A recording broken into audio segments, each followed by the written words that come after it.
Welcome back, Focus Learners. Today, we're jumping right into a really fascinating journey through the absolute bedrock of modern AI. If you've ever found yourself wondering how on earth we got from basic computer programs that could barely recognize a handwritten number to the incredibly sophisticated generative AI systems we're all using today, well, you're in exactly the right place. We are going to track the entire evolution of deep learning architectures, walking step by step from early image recognition straight through to the powerful attention mechanisms driving today's AI boom.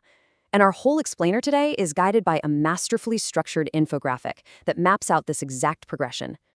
Okay, let's dive into our roadmap for today. We're breaking this down into 6 clear parts: the deep learning journey, CNNs for images, RNNs for sequences, transformers and the attention mechanism, why all this actually matters, and finally, a quick look at the creator behind this breakdown. Let's get to it. All right, Section 1, the deep learning journey.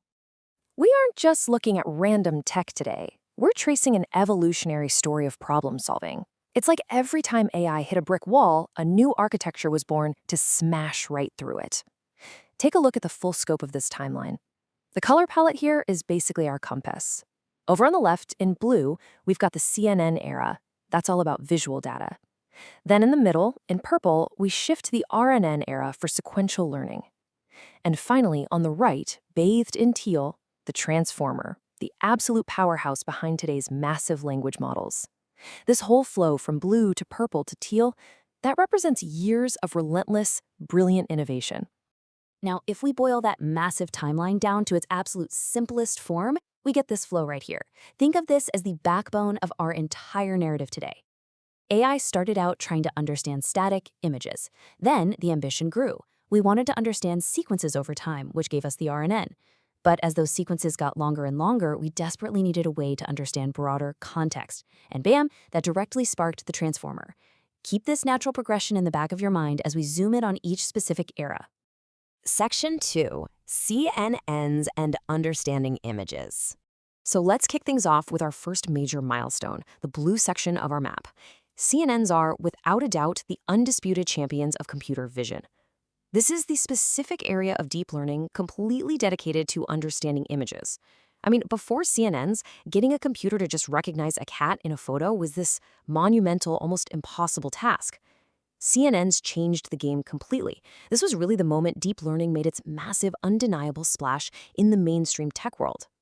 And this brilliantly illustrates exactly how a CNN digests that visual data. You see, it doesn't just look at the whole picture at once the way you or I do. It starts with an input image and then applies what are called convolution filters. You can kind of think of these filters like tiny little magnifying glasses, rapidly scanning the image for really basic edges and textures. These scans generate feature maps, basically layers of visual patterns. By stacking these maps on top of each other, the network slowly builds up an understanding, going from simple lines to complex shapes until we finally get to detection and recognition. It's a really elegant step-by-step flow of feature extraction. So, where do you actually interact with CNNs? Honestly, everywhere. When your phone's camera instantly draws that little yellow box around your friend's face to focus? Yep, that's a CNN doing object detection. When you unlock your device just by looking at it, that's a CNN rapidly mapping and engaging visual patterns to make sure it's really you. It's incredibly fast, highly effective, and it is parallel processing at its absolute finest. Moving on to Section 3, RNNs and processing sequential data. But here's the catch. What happens when your data isn't a static image, but a sequence of events unfolding over time? Well, the whole paradigm has to shift. We're moving from parallel image processing to a time-based flow.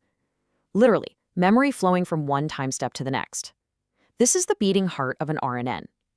Unlike a CNN that absorbs an image all at once, an RNN processes information step by step by step. It maintains a hidden state. Think of it as a kind of internal memory that carries the context of what just happened into whatever is happening right now. This setup makes RNNs absolutely fantastic for ordered data. Think about sequential speech signals or just a string of words in a sentence. You really can't understand a sentence if you just read all the words at the exact same time without any order, right? You need that sequence. The RNN processes a word, updates its memory, processes the next word, updates again. But here is the massive conflict the industry ran headfirst into. Information gradually fades over long sequences. If you feed an RNN a giant paragraph, by the time it gets to the final sentence, it's pretty much forgotten the context of the first one. That fading memory bottleneck, that was a huge hurdle we had to clear. Which brings us to Section 4, Transformers and the Attention Mechanism. And you know what? That fading memory bottleneck is exactly what paved the way for the most exciting era in modern AI. Entered the attention mechanism. So what does attention actually mean here? Well, it's an entirely new architecture. Instead of processing words sequentially one by one and just crossing our fingers that the memory doesn't fade, attention allows the model to understand global context. It does this by letting multiple tokens, which are basically chunks of words or data, interact with each other all at once in these highly intricate ways. Now, what's really interesting about this comparison is how clearly it frames the evolutionary leap.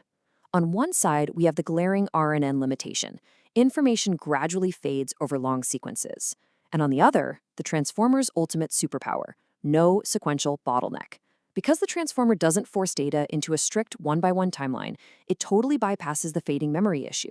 It can look at a token at the very end of a massive document and instantly relate it back to a token on page 1. It's wild. This exact ability for multiple tokens to engage in these intricate attention interactions is what makes the transformer the bedrock of modern LLM-inspired architecture. By completely removing that sequential bottleneck, we can now train models on just mind-boggling amounts of text. We're talking the entire internet, essentially, while still maintaining deep global context. Make no mistake, this is the core engine running all those conversational AI and generative tools that have totally taken the world by storm lately. Section 5, why this evolution matters. Let's take a step back and see how this all builds together. This table gives us a perfect, concise summary of everything we've covered so far. We've got the CNN, laser-focused on images using parallel processing for local pattern detection. From there, we evolved the RNN, handling sequences through sequential processing to give us memory-based learning. And finally, we arrived at the transformer, mastering broad context and tokens through massive parallelization and that all-important attention mechanism. Notice how each architecture didn't just delete the last one. Instead, it added a powerful new, specialized tool to our belt for handling increasingly complex types of data. And because we now have this incredibly diverse toolkit, deep learning is powering advanced AI applications that honestly felt like pure science fiction just 10 years ago. It's driving massive innovation across literally every industry. We're talking about everything from healthcare imaging using CNNs, to real-time financial forecasting with sequence models, to having transformers instantly draft complex legal contracts. These architectures aren't just academic. They're actively solving complex, real-world problems and laying the absolute foundation for whatever the future of AI looks like. Section 6, about the creator. Before we wrap things up today, it's absolutely crucial to point out that clean, structured knowledge, like what we just explored, it doesn't just happen by magic. It requires serious analytical expertise. The incredibly comprehensive infographic we used for today's explainer was put together by Vishal Singh Moria, based in Gurugram, India. Vishal is a data analyst and BI developer, and his specific technical stack, which includes SQL, Python, Power BI, Tableau, and machine learning, is exactly the kind of toolkit needed to distill these dense AI concepts into such accessible visual flows.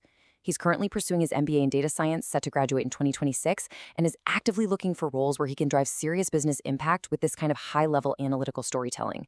It's just a great reminder that behind every amazing AI model, there are highly skilled data professionals pulling the strings and structuring the information. Which leaves us with one final thought to ponder. Throughout this explainer, we've seen how AI constantly evolves by smashing through limitations. So, if the attention mechanism of the transformer completely removed the sequential bottleneck of the RNN to unlock this modern era of generative AI, what exactly is the next bottleneck? As these models demand exponentially more computing power and energy, what new architectural evolution is waiting just around the corner to solve it? Keep learning, keep questioning, and we'll see you in the next explainer.